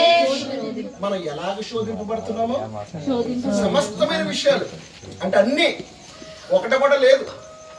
నువ్వు ఏ విధంగా శోధింపబడుతున్నావో, నువ్వు నేను కూడా ఎటువంటి టెంప్టేషన్స్ వస్తున్నాయో, మనం అందరం కూడా ఎటువంటి బారిన పడి మన పాపంలోకి వెళ్తున్నామో ఆయన కూడా దాని ముందు కూడా ఆయన శోధించబడుతున్నాడు. ఆయన పాపం లేనివాడుగా ఉండేను, ఆయన పాపము లేనివాడుగా ఉండేను కనుక మనము కనికరింపబడి సమయోచితమైన సహాయము కొరకు కృప పొందినట్లు ధైర్యముతో కృపాసనం బుద్ధితో చేరుదము. కృప పొందినట్లు ఏదైనా కృప రక్షించబడాలంటే కృప, పాపం విడిచిపెట్టాలంటే కృప, ప్రతి కార్యం కూడా కృపే. ఏ కార్యం జరగాలన్న కృపేనండి. భిక్ష పెడితేనే గాని మనం ఆ పాపములో నుండి బయటపడలేము. హల్లెలూయా. దేవుడికి మహిమ కలుగునగాక. భిక్ష అండి మనకు పెట్టింది. సహోదరు గురించి నేను గొప్పగా చెప్పడం కాదు కానీ నిజంగానండి ఒక క్రైస్తవుడు నిజంగా కింద కూర్చోవాలి. వాస్తవం అది. ఇక్కడ దేవుడు ఉన్నాడని కోరుకుంటే మనం ఎవరండి కుర్చీల మీద కూర్చే యోగ్యత ఉందా మనకి? మనం ఎవరండి అసలు? వాక్యం సన్నిధానం నుండి దూరం బయటికి వెళ్తే మన చూపులు మారిపోతాయి. ఓ దేవుడి వాక్యం నుండి మన దూరంకి వెళ్ళిపోతే మన చేతలు మారిపోతాయి. ఓ దేవుడి యొక్క సన్నిధానం నుండి మన బయటికి వెళ్ళిపోతే మన ఆలోచనలు మారిపోతాయి, మన తలంపులు మారిపోతాయి. మనం ఎవరండి దేవుడి ముందు? ఆయన కృప. రక్షించబడుతున్నమాట ఆయన కృప అండి. ఆయన పెట్టిన భిక్ష మనకి. హల్లెలూయా. ఆ శ్రమ పొందడానికి ఆయన ఎందుకు శ్రమ పొందుతున్నాడు? నీ కొరకు. ఆయన ఎందుకు శ్రమ పొందుతా ఉన్నాడు? నీ కుటుంబం కట్టడానికి కొరకు. ఆయన ఎందుకు శ్రమ పొందాలా? నీ కుటుంబం ఫలించడానికి కొరకు. హల్లెలూయా. దేవుడికి మహిమ కలుగును. చాలా విషయాలు ఉన్నాయి చెప్పడానికి, సమయం లేదు. త్వరగా కొన్ని విషయాలు నేను చెప్పి విడిచిపెడతాను. ఆయన చెప్తా ఉన్నాడు. చూడండి, ఒక విషయం చదువుతాను, జాగ్రత్తగా గమనించండి, వివరించడానికి సమయం లేదు. పరిపూర్ణమైన విడుదలను తెచ్చుటకు దేవుడు ఒక పరిపూర్ణమైన మనిషిని తీసుకునేది, మరియు దేవుడు ఆయనను తన ఆత్మతో నింపెను. ఆయనలో ఉన్న పరిశుద్ధాత్మ కొలత లేనిది, మరియు మనవలే ఆయన శోధించబడెను. ఆయన పరిపూర్ణమైన దేవుడై ఉన్నాడు. ఆయన మృతులను లేపినప్పుడు ఓ బలమైన గాలులు గర్జించు సముద్రములను ఆయన ప్రకృతిని ఆపినప్పుడు ఆయన దానిని రుజువు చేస్తున్నాడు. ఆయన చెట్లతో మాట్లాడినప్పుడు అవి ఆయనకు లోబడతా ఉన్నాయి. సృష్టి అంతా ఆయన కంట్రోల్లో ఉంది. హల్లెలూయా. ఆయన లోపల దేవుడై ఉన్నాడు, మరియు ఆయన మనిషిగా ఉన్నాడు. కారణము ఆయన మనిషి అయి ఉన్నాడు. అయితే ఆయన సంపూర్ణముగా తన్ను తాను ఒక మనిషిగా దేవుని సేవ కొరకు దేవుని హస్తములలోనికి అప్పగించుకొని ఉన్నాడు. సంపూర్ణంగా అప్పగించేసుకుంటున్నాడు. దేవుడు పంపాడు, దేవుడు ఏం చెప్పాడో అదే వచ్చి చేస్తా ఉన్నాడు. ఈయన శరీరం వచ్చింది కనుక ఈయన నిర్ణయం ప్రకారం జీవించట్లేదు. ఆయన ఏమి చేయాలని కోరుకుంటా ఉన్నాడో అదే చేస్తా ఉన్నాడు. మరి నువ్వు దేవుని కుమారుడిగా, నువ్వు దేవుని కుమార్తెగా పిలువబడతావు అన్నప్పుడు నువ్వు ఆయన చెప్పిందే చెయ్యాలి. అంతేనా? ఈరోజు సంపూర్ణంగా ఆయన యేసు అనే వ్యక్తి లేకపోతే ఆ శరీరము సంపూర్ణంగా ఆయన చెయ్యి ఆయన చేతులు పెడుతున్నాడు. మీకు అర్థమవుతుందా? అర్థం చేసుకోవడం ప్రయత్నించండి. బైబిల్లో చాలా చోట్ల మనకు కనబడుతుంది, ఇద్దరు ముగ్గురుగా కనబడుతుంది, అది మర్మయుక్తంగా నీకు కనబడుతుంది, కానీ దేవుడు ఒక్కడే. నీకు ఒక మార్గాన్ని చూపిస్తామన్నాడు ఆయన. నువ్వు ఏ విధంగా సమర్పించుకోవాలో దేవుడు ఈయనను పంపినట్లు, ఈయన ఆయన మాట వింటున్నట్లు, ఈయన ఆయన మాట దాటి వెళ్లకుండా ఆయనకు లోబడుతున్నట్లు మనకు కనబడుతుంది. అర్థమేంటో తెలుసా? నువ్వు దేవుడికి ఆ విధంగా లోబడాలని ఒక మార్గాన్ని చూపుతా ఉన్నాడు. అర్థం చేసుకోవడానికి మన ప్రభాతం రోజుల్లో ఫీట్ వాష్ చేస్తాం. ఎందుకని? మాదిరి చూపించాడు. అర్థమైందా? దేవుడు ఒక మాదిరి చూపించాడు. అది ఎలాంటి మాదిరి? శిష్యులు పాదాలు కలుగుతా ఉన్నాడు. నువ్వు చేయాల్సిన పని ఏంటి? దేవుడు చూపించిన మాదిరిలోనే నువ్వు రావాలి. దేవుడు ఏ విధంగా అయితే శ్రమలలో నుండి వచ్చి ఎలాగ తిరిగి లేచి ఉన్నాడో, నువ్వు కూడా శ్రమలలో నుండి అలాగే తిరిగి లేపబడడానికి సామర్థ్యం కలిగి ఉండాలి. దేవుడు అది కోరుకుంటా ఉన్నాడు. ఒక మాదిరిని చూపిస్తా ఉన్నాడు. దేవుడికి మహిమ కలుగును గాక. ఇక్కడ చెప్తున్నాడు చూడండి, మనం పురుషులము స్త్రీలమై ఉన్నాం, మనము క్రైస్తవులము కూడా అయి ఉన్నాం. ఆయన మన మాదిరి అయి ఉన్నట్లయితే, ఆయనే మా మాదిరి కదా. దేవుని రాజ్యము యొక్క పౌరులముగా మనల్ని మనం పరిశుద్ధాత్మ యొక్క హస్తములోనికి సంపూర్ణముగా అప్పచెప్పుకున్నాం. మనం ఎలాగా చెప్పుకోవాలి? పూర్ణముగా. హల్లెలూయా. అందుకని ఈ రోజు మనం ఈ అచ్యుతాపురంలో ఉంటున్న మనమందరము కూడా మనం ఇక్కడ వాసం కాదండి. అర్థమవుతుందా? మనం ఈ ఊరు వాళ్ళం కాదు, మన ఈ ఆంధ్ర రాష్ట్రం చెందిన వాళ్ళం కాదు. పేరుకు మాత్రమే మనం బ్రతికిన ఒక 70. అర్థమవుతుందా? అని గ్యారెంటీ కూడా లేదులేండి. అర్థమవుతుందా? దేవుడు ఇచ్చిన కృపను బట్టి ఏదో ఆధార్ కార్డు ఎంట్రీ లేకపోతే ఈ కూడా నివాసం చేయడానికి ఈ ఇల్లు కోసం నీకు ఒక అడ్రస్ ఉంది. కానీ మన యొక్క అసలైన ప్రదేశం ఎక్కడ? దేవుడి రాజ్యం. దేవుని రాజ్యం యొక్క పౌరులమని చెప్తున్నాడు. ఆయన డిసైడ్ చేస్తాడు మనల్ని, ఆయన డిక్లేర్ చేస్తాడు మనల్ని. మన దేవుని రాజ్యంలో ఉండవలసిన వారు. కానీ ఏం చేయాలా? యేసుక్రీస్తు ఏ విధంగా తన చేతిని దేవుడి చేతిలో పెడతా ఉన్నాడో అదే మాదిరి, అదే విధానం, అదే శ్రమల గుండా, అదే కార్యక్రమాల గుండా, అదే శోధనల గుండా నీ చెయ్యి తీసుకుని వెళ్ళి దేవుడి చేతిలో పెట్టాలి. అదే మాదిరి చూపిస్తా ఉన్నాడు. హల్లెలూయా. ఈరోజు మీ కుటుంబంగా ఉంటున్న మీరు ఏం చేయాలా? మన యొక్క శిరస్సు చేతిలో మన దేవుడి చేతిలో పెట్టాలా? దేవుడు అదే కోరుకుంటూ ఉన్నాడు ఈరోజు. ఓ నీ యొక్క సొంత భర్త, నువ్వు ఇంట్లో ఆయన భర్త మాట వింటావు, కానీ మీ ఇద్దరికి భర్త ఎవరంటే ఆయనే. నీకు అర్థమవుతుందా? ఇప్పుడు వాళ్ళిద్దరికి కూడా భర్త ఎవరంటే యేసుక్రీస్తే. ఇప్పుడు మీ ఇద్దరు అండర్ బండి వారి యొక్క కిరీటంలో లేరు మీరు. అర్థమవుతుందా? ఎవరి కిరీటంలో ఉన్నారు మీరు? యేసుక్రీస్తు కిరీటం. హల్లెలూయా. ఓ ఆ కిరీటం ఎలా చూసుకోవాలి? షైనింగ్ రావాలి. దానిలో ఏదైనా ప్రాబ్లం వస్తే ఒక్కొక్కటే ఎలాగుంటదంటే మీరు స్లిప్ పెట్టుకుంటారు కదా, ఒక స్టోన్ పోయిందనుకో మళ్ళీ పెట్టుకుంటాను. పెట్టుకోమను. నీకున్న కిరీటం మనం భద్రపరచుకోవాలి. మనకున్న కిరీటం మనం భద్రపరచుకోవాలి. మన కిరీటమే ఆయనై ఉన్నాడు. హల్లెలూయా. అందుకే ఆయన ఇక్కడ చెప్తా ఉన్నాడు. ఏం చెప్తున్నాడు? ఆయన ఎందుకనగా శ్రమ పడుట అనగా, జాగ్రత్తగా గమనించండి, చాలా ప్రాముఖ్యమైనది. శ్రమ పడుట అనగా ఏమిటో తెలుసుకోనుటకు. అమ్మా చూడండి, శ్రమ పడుట అంటే ఏంటో తెలుసుకోవడానికంట. చూడండి ఇక్కడ, వ్యాధి అనగా ఏమిటో తెలుసుకోవడానికి, శోధన అనగా ఏమిటో తెలుసుకోవటకు, మనిషితో బంధువుగా మారుటకు, తిరిగి తన యొద్దకు మనిషిని విమోచించుటకు దేవుడు మానవుడిగా మారాడు.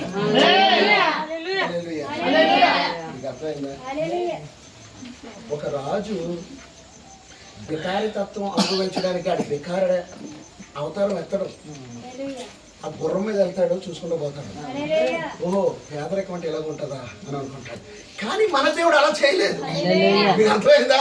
ఆ శ్రమలేంటో నేను చూడాలి, ఆ కష్టం ఏంటో నేను చూడాలి, ఆ ఇబ్బందికర పరిస్థితులు నేను చూడాలి, ఆ రోగం ఏంటో నేను చూడాలి, వస్తే ఆ రక్తం ఎలాగొస్తుందో నేను చూడాలని దేవుడు మానవుడిగా వచ్చేసాడట.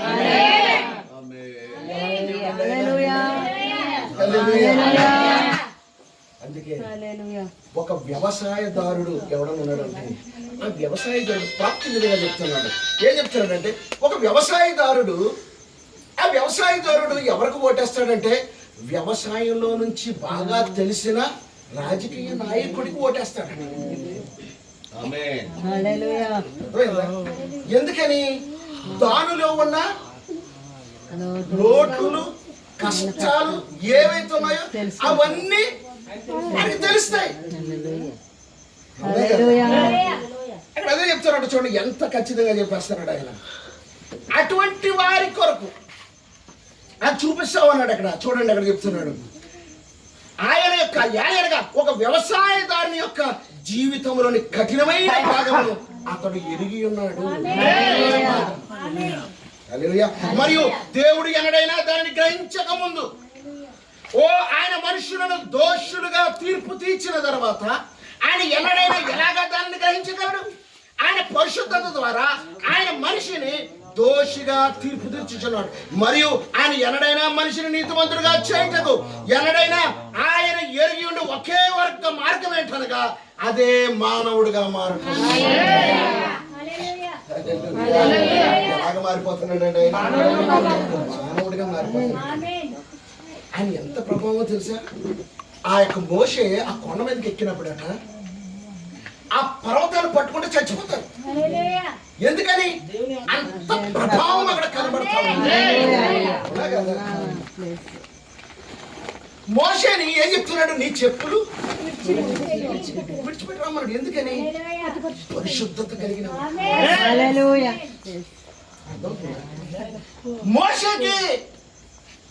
మోషేకి ఎలా కనబరుచుకున్నాడు? ఆయన ఎలాగ చూపించుకుంటున్నాడు?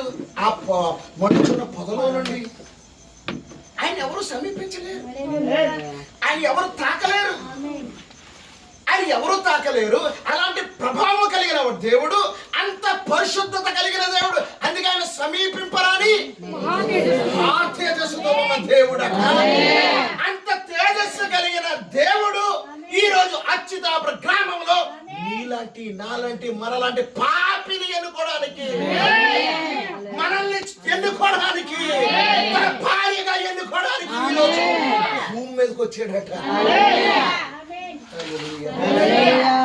ఆ యాజకులు ఆ లోపలికి వెళ్తాను, అతి పరిశుద్ధ స్థానానికి వెళ్తున్నప్పుడు, లేకపోతే ఆ దావీదు ఆ మందసం మోస్తున్నప్పుడు అనుకోకుండా పట్టుకున్నప్పుడు ఏమైపోయాడు? అతి పరిశుద్ధ స్థలంలో కూడా వెళ్ళిపోయినప్పుడు యాజకులు వాళ్ళ గంటలు కట్టడానికి లేకపోతే తాళ్ళు కట్టడానికి కారణం ఏంటి? చనిపోతే లాగేయాలి. ఎందుకంటే దానిలో ఎవరు ప్రవేశించలేరు. అంత ప్రభావం కలిగిన దేవుడు, అంత గొప్ప దేవుడు. ఆయన ఎలా కనబడుతున్నాడు అంటే పాత నిబంధనలో అంత పరిశుద్ధుడిగా ఉన్న దేవుడు ఈ రోజు మనతో స్వభావం, ఆయన స్వభావం మన వైపు ఆ శరీరం ఎలాగ కనబడుతూ ఉన్నదంటే ఆయన చెప్పిన మాటలు నెరవేరుస్తుంది. ఆయన ఏ విధంగా వస్తామన్నాడంటే అంత గొప్ప కార్యమును మన దగ్గరికి చూపించడానికి మనలో కలిసిపోయి శరీరధారిగా వచ్చేసాడు.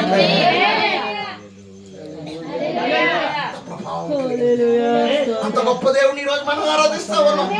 అలాంటి దేవుడు మనం కలిగిన అవునమ్మా, అవును, మనం అలాంటి దేవుడు మనం కలిగి ఉన్నాము. మనం సరెండర్ అవడానికి తప్ప మనం చేసేది ఏమీ లేదు. ఈ 60, 70, 80 సంవత్సరాలు ఉన్న జీవిత కాలంలో నువ్వు నేను చేయాల్సింది ఏంటంటే పండగలు కాదండి చేసుకోవాల్సింది. పండగలు చేసుకోవడానికి రాలేదు మనం.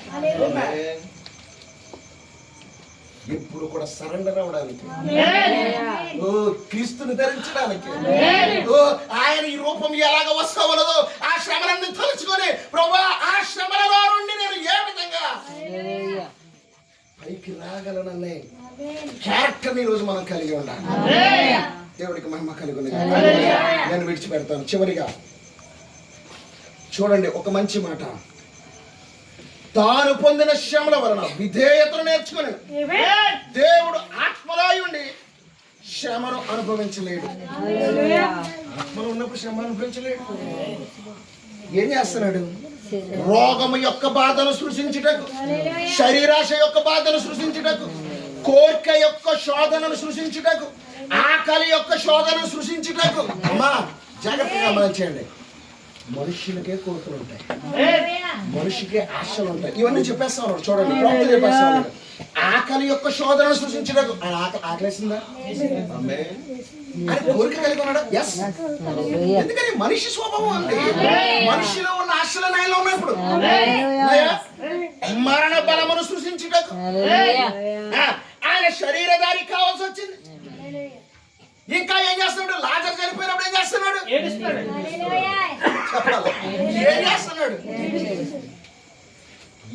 ఏడుస్తున్నాడా? దేవుడు ఏడుస్తున్నాడా? ఎస్, అవును. ఆయన మానవ రూపంలో వచ్చాడు. అది మంచిది. దేవుడికి మహిమ కలిగిన ఆ గొప్ప ఆత్మయాన్ని ఆయన యెహోవా సన్నిధిలో నిలబడుటకు ఆయన దానిని తన మీద వేసుకొని మన కొరకు చేయుటకు యేసు దానిని తీసుకొనెను. ఎలాగనగా అది ఎలా ఉంటుందో ఆయన ఎరిగి ఉండేను. దేవుడికి మహిమ కలుగును. హల్లెలూయా. చూడండి, మరియు దేవుడు ఎన్నడైనా దాన్ని గ్రహించక ముందు ఆయన మనుషులను దోషులుగా తీర్పు తీర్చుటకు, అలాగే మరియు దేవుడు పరిశుద్ధాత్మ ద్వారా కన్యకను కమ్మి ఉండేది, మరియు ఆమె ఒక శరీరము తెచ్చినది. జాగ్రత్తగా గమనించండి, అది ఆయన సొంత రక్తం అని చెప్తుంది. చెప్పడానికి టైం లేదు. ఇక్కడ చూడండి, అది ఎలా దేవుని రక్తం అయ్యినది? దేవునికి రక్తమే లేదు. అవును, దేవుడికి రక్తం లేదు. ఇక్కడ చూడండి, అది ఎలా జరుగుతుంది? కారణము అది దేవుని యొక్క సృజించబడిన రక్తము. ఆయన సృజించుకున్నాడు. అది మనలను విమోచించుటకు ఆయన సృజించినది, మరియు ఆయన సృజించిన అదే శరీరంలోనికి వచ్చి ఆయన జీవించుచున్నాడు. ప్రతి విధమైన శోధనలను ఆయన భరించవలసి ఉండెను. సంపదలలో మరియు రాజ్యాధికారంలో మరియు రాజ్యములలో ఆయన సాతాను చేత శోధించబడవలసి ఉండెను. హల్లెలూయా. చివరిగా ఆయన శోధించబడుటకు అనుమతించబడెను. అందుకే అపొస్తలులైన పౌలు ఎంత గొప్ప సాక్షి సమూహము, ఎబ్రీయులకు రాసిన పత్రిక 12వ అధ్యాయంలో ఆ మొదటి వచనం కనబడుతూ ఉంటుంది. ఎంత గొప్ప సాక్షి సమూహం, మేఘం వలె మనం ఆవరించి ఉన్నందున మనం కూడా ప్రతి భారమును సులువుగా చిక్కులు పెట్టి పాపమును విడిచిపెట్టి విశ్వాసమునకు కర్తయు దానిని కొనసాగించి వాడు యేసు వైపు చూచుచు సమస్త విషయములోను మన వలనే మన ఎదుట ఉంచబడిన పందెములో ఓపికతో పరిగెత్తుదుము.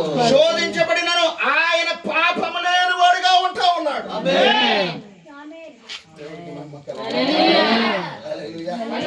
ఎలా ఉంటున్నాడు? ఆయన పాపము లేని వాడుగా ఉంటున్నాడు.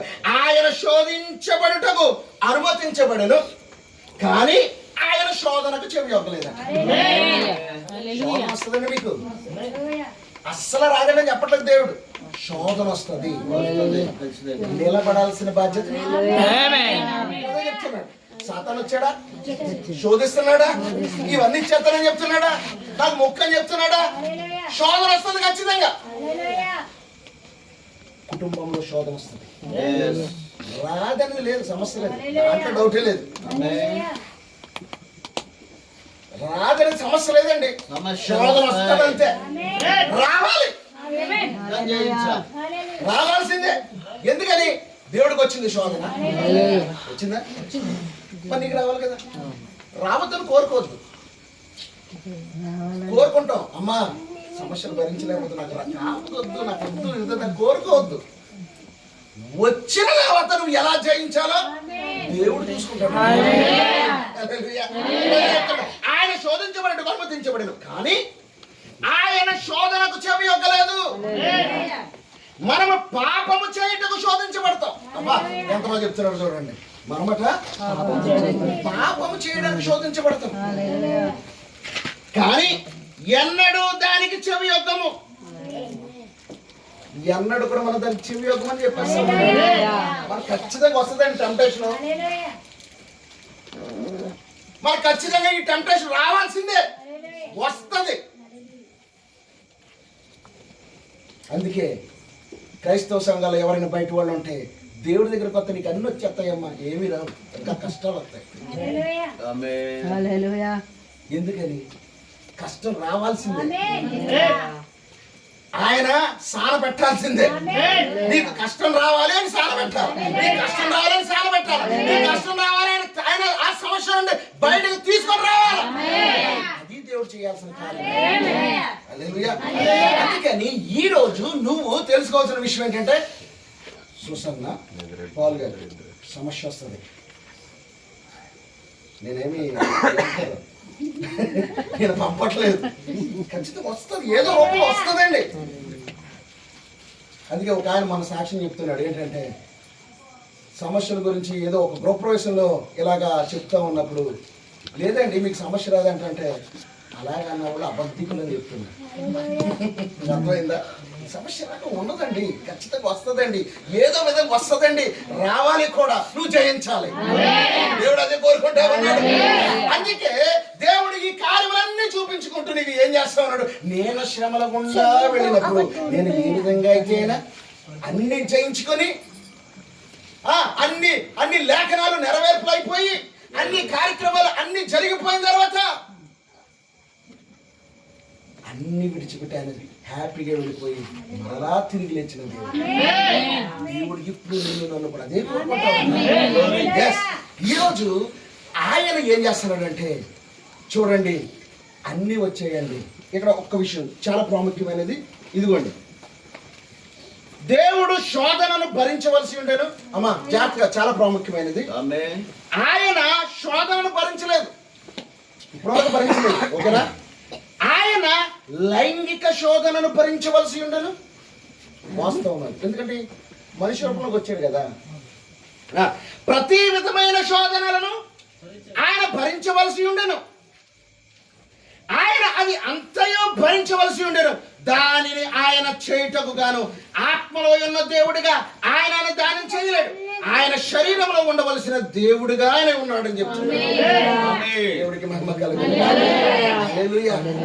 అంటే ఆయన భర్త దగ్గర నుండి ఏవైతే కార్యక్రమాలు అన్ని చూపించుకుంటూ వస్తా ఉన్నాడు, ఏవైతే శోధన అనుభవించుకుంటూ వస్తా ఉన్నాడో, ఈ రోజు కూడా సంఘముగా పిలబడుతున్న, వధువుగా పిలబడుతున్న నువ్వు కూడా ఇటువంటి శ్రమలో వస్తావు, ఖచ్చితంగా వస్తావండి. మీరు ఈ విధంగా రావాల్సిందే. ఈ విధంగా వచ్చిన తర్వాత దేవుడు తర్వాత ఏం కోరుకుంటున్నాడంటే ఒక భార్యను కోరుకుంటా ఉన్నాడు. ఒక భార్యగా ఆ వధువు ఎలాగ ఉండాలని కోరుకుంటున్నాడంటే మనం ఏ విధంగా అయితే ఈ విధంగా వచ్చిన తర్వాత ఆయన ఏ విధంగా అయితే శ్రమలో నుంచి వస్తా ఉన్నాడు, నువ్వు కూడా నా మార్గంలో వచ్చే, అంతే కదా. ఆయన ముందు ఒక బాట వేస్తాడు, ఆయన ఒక మార్గం చూపించేశాడు. ఆయన వెళ్ళిపోయాడు. ఆయన సమాధిలో ఉన్నాడు ఇప్పుడు దాకా లేడు. ఆయన సమాధిలో లేడు కాబట్టి తన భార్య కూడా సమాధిలో ఉండదు, ఉండేది కాదండి. తన భార్య కూడా సమాధిలో ఉండేది కాదు. యేసుక్రీస్తు ఏ విధంగా సమాధిని గెలిచేసి ఉన్నాడు, తన భార్య కూడా సమాధిని గెలవాలి. అదే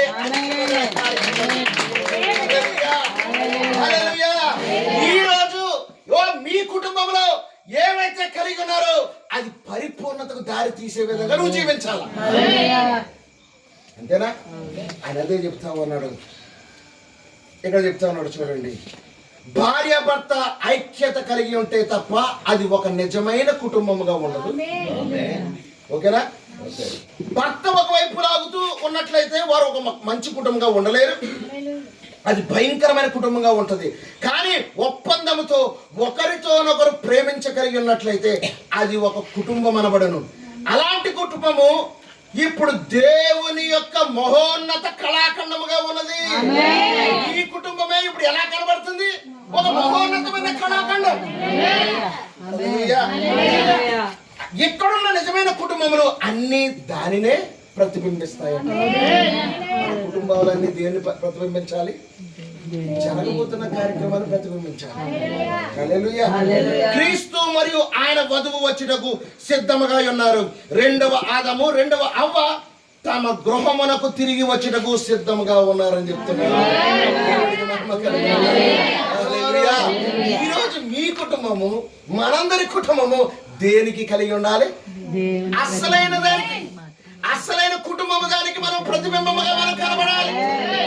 హల్లెలూయా. ఈ రోజు నూతన వధువరులుగా కనబడుతున్న పాల్ గారు, సుసనయ ఎలాగ కనబడాలి? ఇప్పుడు ఒక నూతన కుటుంబము, దేవుడితో కలిగిన కుటుంబముగా అది ప్రతిబింబించేటట్టు కనబడాలి.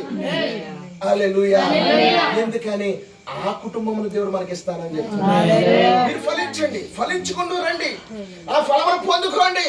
శ్రమను దాటుకొని రండి, అన్ని జయించుకొని రండి. అన్ని తిరిగి లేచిన దాని వంటి వరే ప్రతి దాన్ని కూడా జయించుకొచ్చిన తర్వాత చివరికి అంతిమంగా జరగాల్సింది ర్యాప్చర్ అయి ఉన్నది, ఆ ఎత్తుబడి అయి ఉన్నది. ఆ రెండవ ఆదాము ఆయన ప్రభువైన యేసుక్రీస్తు నీ కొరకు నా కొరకు ఎదురు చేస్తామన్నాడు. రెండవ అవ్వ ఎవరంటే అది నువ్వునేమే. అది ఎన్నటికీ పడిపోయేది కాదట. ఆచారాలు ఉండేది కాదట. అది జయించుకుంటూ వెళ్ళిపోతా ఉంటది. ఎందుకంటే అటువంటి శక్తిని తన భార్యకి ఇస్తా ఉన్నాడు. అందుకని అంతటి కృపణిస్తాను అన్నాడండి. అందుకని ఈ రోజు మనం తెలుసుకోవాల్సింది ఏంటంటే శ్రమల ద్వారా మనం జయించాలి. శ్రమల ద్వారా దేవుడు మనం జయించాలి. దేవుడు రాజ్యం మనం పొందుకోవాలా. ఆ యొక్క భార్యగా దేవుడి యొక్క భార్యగా ఒక వధువుగా మనం తీర్చిదిద్దబడాలా. అది ఎక్కడంటే ఇక్కడే మన మధ్యలోనే. దేవుడి రాజ్యం ఎక్కడో లేదు కానీ అది మన మధ్యలోనే ఉంటుంది. దేవుడికి మహిమ కలగాలి. అందుకని నూతన వధువు వారికి నేను ఒకటే చెప్తా ఉన్నాను. కష్టములు వచ్చినా, శ్రమ వచ్చినా, బాధ వచ్చినా, ఇబ్బంది వచ్చినా, ప్రభువా నీ మార్గంలో నేను నడుస్తామయ్యా. ఈ సమస్యలన్నీ మేము తొలగించుకుంటాం. నీ యొక్క కిరీటానికి మేము ఎన్నడూ కూడా అపకీర్తి తెచ్చేవారుగా మేము ఉండము ప్రభువా. నీ కిరీటంగానే ఉండాలి. నువ్వేమో రాజు అయి ఉన్నావు, నీవేమో సర్వస్వం అయి ఉన్నావు, నువ్వేమో దేవుడు అయి ఉన్నావు. నువ్వే మమ్మల్ని తండ్రి కన్న దేవుడు ప్రభువా. నీవు తప్ప మాకెవరు లేరు ప్రభువా. ఎప్పుడైతే అటువంటి సరెండర్, అటువంటి ఏమంటారు తగ్గించుకునే స్వభావాన్ని ఖచ్చితంగా ఆ రాజ్యము అనేది మాటలు దీవించిన కాక ప్రార్థించుకుందాం. కళ్ళు మూసుకుందాం. హల్లెలూయా. అసలైన మ్యారేజ్ మెసేజ్ ఇది. కూర్చోడు. హల్లెలూయా. భార్యలారా మీ భర్తలను ప్రేమించండి, వినయ విధేయతను చూపించండి. ఇవన్నీ చిన్నప్పటి నుంచి వింటూనే ఉన్నాం. అదిగా చాలా అద్భుతమైన జీవితాల్లో ప్రభు ఉండులాగున అద్భుతమైన వర్తమానం ఏదో నా కుమారుడు చెప్పాడని నేను కనపరచలేదు. నిజమైన మనిషి, నిజమైన విశ్వాసి ఇలాంటి వర్తమానం ద్వారా నేర్చుకుని బాబు ముందుకు రండి. ఎందుకంటే నుంచున్నారు దూరంగా వెళ్ళిపోయి దగ్గరికి రండి. దేవునికి స్తోత్రం. హల్లెలూయా. ఏమ్మా జాగ్రత్తగా వినండి. మెలిపోస్తే చలి ఎగిరిపోద్ది, అన్నీ ఎగిరిపోద్ది. అసలు మొత్తం అంతా కలిసిపోయి ప్రభు వాక్యంలో అలా లీనమైపోయేటటువంటి వర్తమానం ఈ రాత్రి మీరు విన్నారు. ఎందుకు వచ్చాడో ఖచ్చితంగా వాక్యంలో నుండి చూపించాడు. అవునా? శరీరం ధరించినప్పుడు ఆ శరీరంలో ఉన్న దేవునికి ఆ శ్రమ ఎలా ఉంటుందో ఇవన్నీ ముందే తెలుసానికి. శ్రమ ఉంటుంది, గొడవ పడతాం, నిందించబడతాం, హింసించబడతాం, రక్తం కార్చవలసి ఉంటుంది. చాలా భయంకరమైన అంతా మరి శోధనలు అవన్నీ తెలుసుకుంటే ఆయన ఇష్టపడి వచ్చి వాటన్నిటినీ జయించాడు.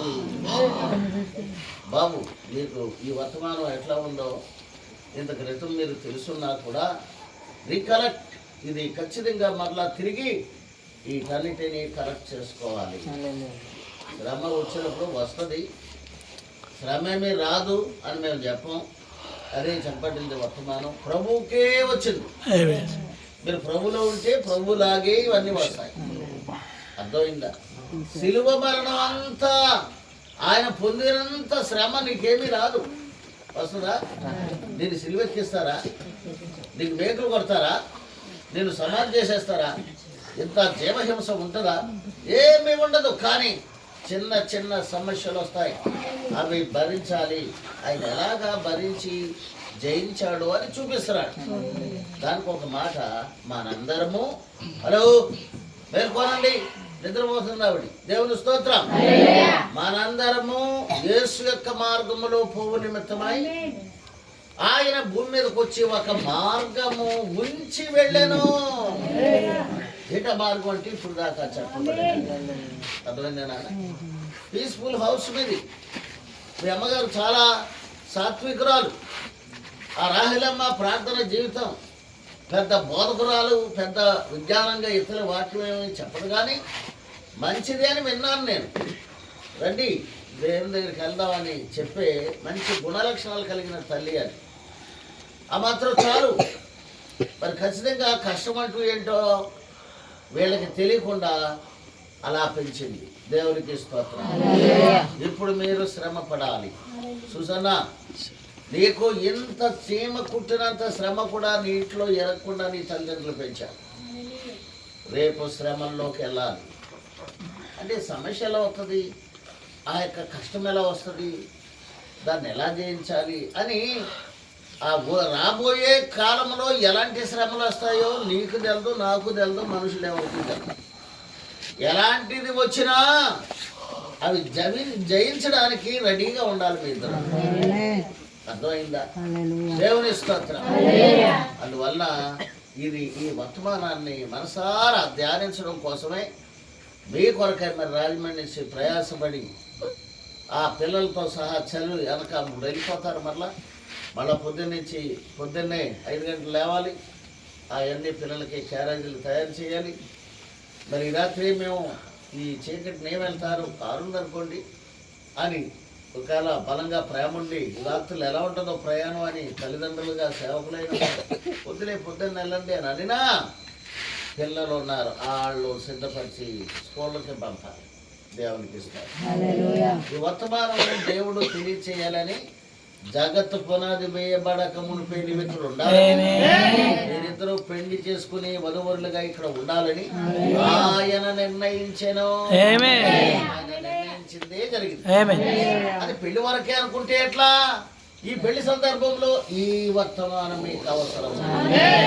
నువ్వు సరిగ్గా వాక్యం వింటున్నావా? నిజంగా వింటున్నావా? నీ మనసులో కూడా ఇంకొకటి వచ్చేస్తుంది. ఇంకా రేపే కొన్ని గంటలు దాటాక ఏ 10 గంటలకు ఈలోగా ఇవన్నీ సరంగమా చేసి వీళ్ళ పంపటానికి ఆ పిల్లని విడిచిపెట్టాలి. తల్లి బిడ్డలే కదా మాట్లాడుకునేది, తల్లి బిడ్డలే కదా ఉండేది. ఇవన్నీ తలస్తూ ఉన్నావు. నీ హృదయం ఎలా స్పందిస్తుందో నాకు తెలుసు, నీకేం తెలుసు గోంగూర. అర్థమవుతుందా? విడిచిపెట్టకూడని ప్రేమ అదంతా పెంచుకోవడం చాలా తప్పు అని చెప్తున్నాను. వాక్యం అదే చెప్పాడు. కుమారుడు కాదు, పరిశుద్ధాత్ముడు చెప్పాడు. దేవునికి స్తోత్రం. సేవకులకి, బ్రహ్మం లాంటి వాడికి, నాలాంటి వాడికి నీ హృదయంలో ఏమి జరుగుతుందో, నీ మనసులో ఏ విధమైన కాన్ఫ్లిక్ట్ జరుగుతుందో నీ భర్తకు కూడా తెలియదు. నేను చెప్పినది నీకు తెలుసా అబ్రహాం? తెలియదండి. తెలియదు. దేవుని స్తోత్రం. బంధువులకు వచ్చారు, మీకేమైనా తెలుసా?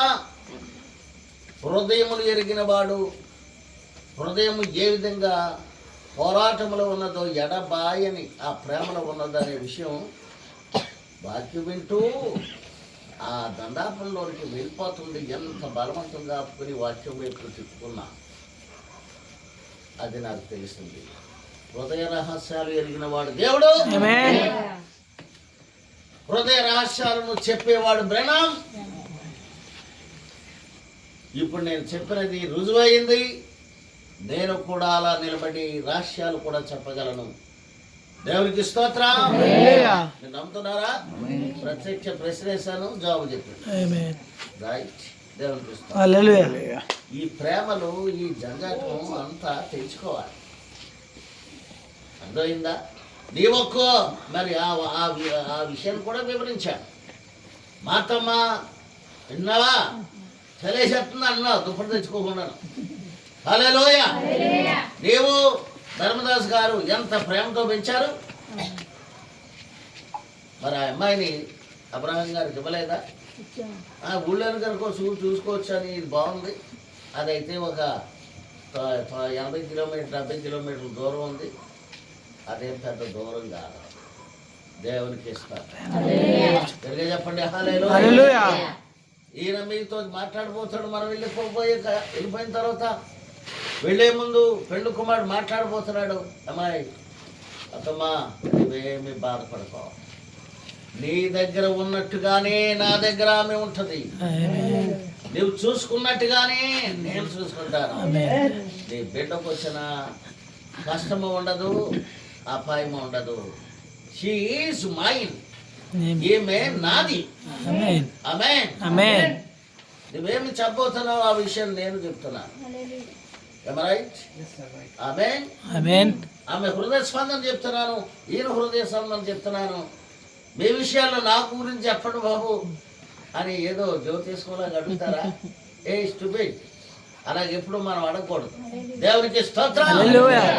దేవుడు ఇన్స్పైర్ చేసినప్పుడు నీ హృదయ స్పందన ఎట్లా ఉంటుందో దైవజనుల ద్వారా మీరు ఖచ్చితంగా తెలుసుకుంటారు. దేవుని స్తోత్రం చెప్పండి. మా సేవకుడు సేవకుడు సేవకుడు అని అంటే క్రిస్మస్లు చేసే సేవకులు వస్తారు. రేపటి నుంచి 10 మందిని 100 మందిని చేసుకుని ఏం చేస్తారండి? క్యారల్స్, ఇంటింటికి తిరగడం. అమ్మా మన క్రిస్మస్ పండుగ వస్తుంది. అలాంటి సేవకుడు కాదు ఈయన. నీ హృదయ స్పందన ఎరిగిన వాడు. నాకు వివేచన వరం కూడా ఉంది, మీకు తెలియదేమో, తెలుసుకోండి. రాత్రి దేవునికి స్తోత్రం. హీలింగ్, నువ్వు ప్రార్థన చేస్తే ఎవరైనా పరచబడతారు. అది నేను ఖర్చు చేసేది. బ్రహ్మం అదే అంటాడు, స్వస్థపరచడానికి కదా నీవు వచ్చావు. నేనేమిటి? నేను స్వస్థపరచడం ఏంటి? దేవుడే స్వస్థపరచువాడు. ఎంత తగ్గించుకున్నాడండి. ఆమేన్. మీకు అర్థం అవటానికి ఆ విషయం చెప్తున్నాను. నేను ప్రార్థిస్తే స్వస్థపడిన వారు చాలా మంది ఉన్నారు. నేను ప్రార్థిస్తే మీ అసలైన హృదయ రహస్యాలు ఎరిగిన విషయాలు చెప్పడం చాలా మందికి చెప్పాను. దేవుని స్తోత్రం. ఈ రాత్రి చెప్తున్నాను. దేవునికి స్తోత్రం. హల్లెలూయా. వాక్యం మీద ధ్యానం మీద పెట్టు. ఇది ఎంత కష్టమైనా దాన్ని విడిచిపెట్టు. రాబోయే శ్రమంలో నలగాలి. ఇది ఆనందంతో పంపించాలి. నా బిడ్డ వెళ్ళిపోద్ది అని బాధతో ఇప్పటి నుంచి బాధపడితే నువ్వు సరైన వధువు కాదు. అంత ప్రేమ పెంచుకోవద్దు. అబ్రహాం శారాలు ఇద్దరికి కూడా నీకే అంత ప్రేమ ఉందనుకుంటున్నావు. అబ్రహాం కూడా చెప్పలేని బెంగ ఆ విషయాలు ఉంటాయి సర్వసాధారణంగా పేరెంట్స్. దేవునికి స్తోత్రం. హల్లెలూయా. మరి సేవకుడుగా నేను 2 పాపలు ఉన్నారు.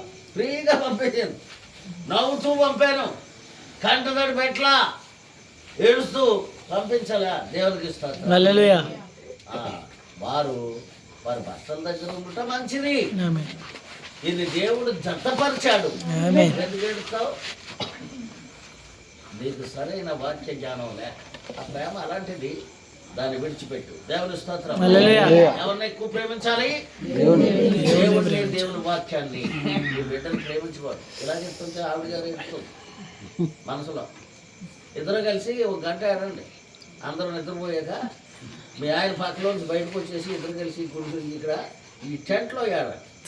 వాక్యం మీద మనసు పెట్టండి. నేను మళ్ళా చెప్తున్నాను, ఇప్పుడు చక్కగా చూసుకునే భర్త దగ్గరికి వెళ్తుంది. మనందరూ కలిసి నిజమైన రక్షకుడకు ఆయన దగ్గరికి వెళ్తాం. ఈ జీవితము ఇందాక జ్ఞాపకం చేసినట్టు 70 ఏళ్ళు, 80 ఏళ్ళు, 90 ఏళ్ళు. ఆమేన్. కానీ రాకడ ముందు నిన్నే చెప్పాను, అక్కడ కూడా చెప్పాను, బాలులుగా ఉండరట, వృద్ధులుగా ఉండరు, బాలురు 100 ఏళ్ళు బ్రతుకుతారు. విషయం చెప్తున్నాను. ఆ విషయంలోనే చెప్తాడు. ఏమనంటే, హలో ఏంటా మాట అంటే, అది పడుకోకపోతే నష్టం ఏంటి? ఆడేం సరి చేయక్కర్లేదు. వాక్యం వదిలేసి ఆడిని సరి చేస్తారు. పడుకుంటాడో ఏడో చేస్తాడు. అందులో వదులు. నీ వాక్యాన్ని వెంబడించు. నీ కూతురు వదులు, నీ సమస్తాలు వదులు, లోక విషయాలు వదులు. అసలు ఒక మోడల్గా మీరు ఉండటం కోసమే మనల్ని ఇక్కడ పంపారు. నువ్వు ఎందుకు పుట్టావు? ఏమా ఎందుకు పుట్టావు? కోడి ఫారాలకు వెళ్ళి గుడ్లు ఏరుకోవడానికి పుట్టావా? లేకపోతే ఏదో హాస్పిటల్కి వెళ్ళి పేషెంట్లు సేవ చేయటానికి హేళేలాగా పుట్టావా? నా ఏదో బ్రతకడానికి ఏదో పని చేయాలి. కూలి చేసినా నాలి చేసినా ఏదో బ్రతకడానికి. కానీ నువ్వు ఫోకస్ చేయవలసింది ఏంటంటే, ఇదిగో యేసు ఎలాగీ భూమి మీదకి వచ్చి శ్రమలు అనుభవించి కష్టం అనుభవించి ఆయన మీరు నా వలే ఉండునట్లు మిమ్మల్ని నా స్వరూపానికి మిమ్మల్ని ఎదుగుదల చేయడం కొరకే వచ్చానని ఆ పని మనం చెయ్యాలి. బిడ్డలు సంతోషంగా పంపడానికి విడిచిపెట్టకూడని గొప్ప భాగ్యమని అస్తమాటు నిలుచుకోకూడదు. అంత ప్రేమ కలిగి ఉండకూడదు. ఇంకో విషయం చెప్పనా? ఎవరైనా ఎక్కువగా ఎవరిని ఎక్కువ ప్రేమిస్తారో డేంజరస్ లో పడిపోతారు. జాగ్రత్త. ప్రభు కన్నా ఆయన మాటల కన్నా ఎక్కువ మనుషులు ప్రేమించకూడదండి. ప్రేమిస్తే నీకు దక్కరు. సీరియస్ మాట అది. దేవుని స్తోత్రం. ఎవరిని ప్రేమించాలి? నీ కూతురు కన్నా ప్రభునే ప్రేమించు. నీ కుమారుడి కన్నా ప్రభునే ప్రేమించు. అప్పుడే నీవు జడి అని భయపడని విశ్వాసగా ఉంటాం. దేవుని స్తోత్రం. ఆయన దేవుడై ఉన్నాడా? మానవ రూపం ధరించాడా? మానవుడు పొందిన శ్రమలన్నింటిలో అడుగుపెట్టాడా? ఆయన మీదకి నిందొచ్చి పడిందా? ఆయన మీదకి బేకులు వచ్చి పడ్డాయా? ఆయన భరించలేని, ఏ మానవుడు భరించలేని శిక్షను భరించాడా? అది ఎవరి కోసం? తన భార్య అయిన నీ కోసం. ఎవరు ఆ భార్య? మనమే. చేతులు ఇలాగా. ఆ భార్య ఎవరు? నువ్వే. నీ కోసం అన్ని భరించి ఆయన ప్రాణం యావత్తు పెట్టాడు. ఆ శిలువ మార్గంలో మనం వెళ్ళాలి. ఆయన చూపించిన మార్గం గొప్పది, శ్రమల మార్గం. హల్లెలూయా. పూల పాన్పు కాదు, మల్లె పువ్వుల బాట కాదు. మనం నడిచేది, మనం జీవించేది. శ్రమలు వస్తాయి. ఆ వాటిని ప్రభువుకి అప్పగించినప్పుడు శ్రమలో నుండి నీవు మహిమలోనికి వెళ్ళిపోతావు. హల్లెలూయా. మీ ఇద్దరికి ఏముంది అనుకుంటున్నారు వీళ్ళు? ఏమో తెలీదు. శ్రమ మాకెందుకు వస్తుంది తెలీదు. సమస్య మాకేముంది తెలీదు. పాల్ గారి కుటుంబంలో అలాంటి ఏమైనా ఉన్నాయా? లేవు. ఈ కుటుంబంలో ఉన్నాయా? అరే అర్థమవుతున్నాయా? ఈ తల్లిదండ్రుల కన్నా అర్థమవుతున్నాయా? ఈ కుటుంబంలో శ్రమలు సమస్యలు ఏమైనా ఉన్నాయా? లేవు. వస్తాయి. ఎలా వస్తాయి తెలీదు. దానికే ముందు దేవుని మాటలు నిన్ను ఆదరించేది. Very very spiritual message. నిన్ను ఆదరించే మెసేజ్, నిన్ను బలపరిచే మెసేజ్, నిన్ను మహిమలోనికి సిద్ధపరిచే మెసేజ్. ఆ మెసేజ్ అంతా మనసులో పెట్టుకోండి. దేవుని స్తోత్రం. క్రీస్తు కూడా అనగా మానవ స్వరూపం ధరించాడంటే ఆ క్రీస్తు కూడా అంటే అర్థం ఏంటి? క్రీస్తు అనగా సృష్టికర్త కదా. ఆయన దేవుడు స్థానంలో ఉండకూడని ఆ భాగ్యాన్ని అలాగే ఉండాలని అనుకోలేదు. కానీ ఈ భూమి మీదకి మానవ రూపంలో వచ్చాడు. ఎంత హింసించారండి ప్రజలు. ఆ తన సొంత ప్రజలే, యూదులే ఎంత బాధ పెట్టారండి. ఆ మార్గములో నీవు వస్తూ ఉన్నప్పుడు మహిమ నీ కొరకు ఓపెన్ అవుతుంది. మహిమ నుండి అధిక మహిమకు ప్రభు వెళ్ళాడు. మనం కూడా వెళ్తాం. దేవుని స్తోత్రం. గట్టిగా చెప్పండి. మీ ఆలోచన మార్చుకో.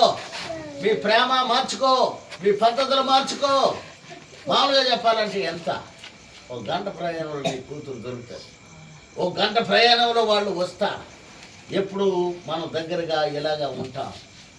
దానిలోనే క్రీస్తు వధువుగా నీవు, నీ కూతురు, నీ అల్లుడు, మీరందరూ కూడా ఆ వధువుగా ఆయన ఉండినట్లుగా ఉండండి. ఆ దైవ మహిమ మీ అందరికీ వాక్యంను బోధించిన కుమారునికి నాకు దేవుడు ఇచ్చి ఆదరించి నడిపించును గాక. ఈసారి నిలబడండి, ప్రార్థన చేద్దాం. అందరూ చేతులు పైకెత్తండి. ఆ దూరం ఉన్న వారు దగ్గరికి రండి. జీవితాలు మార్చుకోండి. ప్రభు కొరకు నిలబడండి. ప్రభు ఇంటివాడుగా ఉన్నాడు. ఇక్కడ నిలబడి మాట్లాడి ఉన్నాడు.